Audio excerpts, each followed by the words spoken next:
All right, how many people involved in a transaction? How many parties? Too many. Lots. No, how many parties? How many, there's a buyer and a seller. Two. Okay. I thought you meant like lender, escrow, no, title. Yeah. Okay, two parties. We'll get there too, but there's two parties involved in a transaction, right? A buyer and a seller. Mm-hmm. And I always looked at that and said, okay, well, my goal is to represent both, but that doesn't happen all the time. Now, my goal is to make it happen all the time, to do everything I can to make sure that happens as much as possible, but it's not going to happen every single time. But until I spend some more time and figure that out. I'm trying, I'm working on that. All right, so there's a buyer and a seller. Let's say that I represent the seller, okay? Somebody else brings in the buyer, okay? I now know what about that buyer? I know their name, I know their address, right? Yeah. We're closed. Is their agent going to stay in touch with them? And be honest. 98% of the time, no. Think about that. 98% of the time. I would say it's more like 99% of the time, but we will give you that percent. So 98% of the time, the answer is no, they're not going to. Every buyer is going to become what? Seller. A seller at some point. So what do is I stay in touch with not only my client, the seller, but I stay in touch with the buyer as well. Mm-hmm. And I wrote an action plan called Co-Broke Buyer. So my goal is in 1 year to have them converted to feel like, and this works all the time, like I was their buyer. We actually have to sometimes argue with people. No, you know what? We didn't bring you in to buy that home. We just sold it to you. And they're like, oh no, you guys did everything. So they don't realize because we're the ones staying in touch with them day in, day out, year in, year out over time. So it becomes, we almost brainwashed them somewhat that we were their agent. And we were in a way too. So agents always say, well, how do you do that? How can you get that information? It's on the closing docs. Exactly. It's an easy document that just says, well, what I do is I give the co-broke my seller's information. I say, here's the sheet. Here's all my seller's information. Our seller would like to stay in touch with your buyer. Please fill that out. And 90% of the time they do. Occasionally they'll say no. Are they going to stay, if they don't stay in touch with their customer, are they going to stay in touch with mine?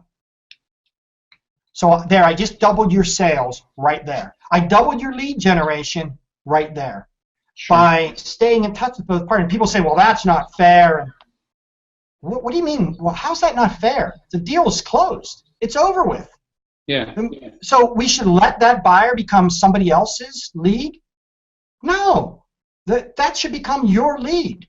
Yeah. Perfect. Okay, so we're also, the whole point of this is your 5 times formula for listing dominations. Like that's what we're gonna. We haven't gotten a chance to talk about that yet, but let's break those down. There's 5 different kind of steps or parts to it. So drop some knowledge about your approach on the listing domination side.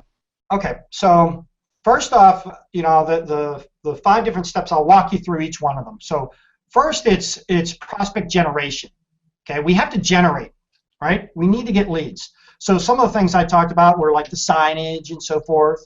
Okay, but there's free leads everywhere. So I talked a little about success with free leads. But what about for sale by owners and expireds? The messaging, when I researched this, the messaging to for sale by owners and expireds from real estate agents is wrong. Okay, you're trying to tell somebody you're better or here's everything you did wrong. Let's take a for sale by owner. Okay, let's get into their mindset. What did they just do? They decided they do not want to work with a real estate agent. Is that correct? Right. I don't want to work with a real estate agent. So for one reason or another, they have their perception, right? And what are most of the scripts and everybody promising, 30 leads in 30 days and 90 listings in 90 days? They're just, I'm better, I'm number one. Well, the for sale by owner doesn't care about that.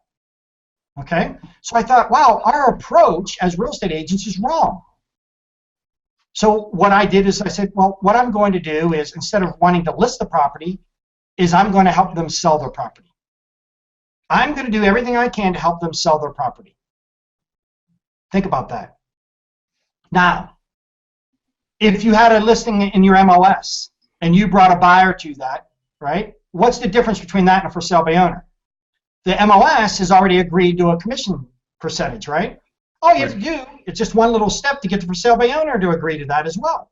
Okay? Then bring them buyers, but also tell them, here's what I do to get property sold. Here's my home selling guide. Here's exactly what I do. Here's my brochure that I do. Here's all the marketing that I do. Let's face it, there's too much. They can't do it, but we're showing them value, and I think we're really missing. So that's a great generation tool as well. Okay?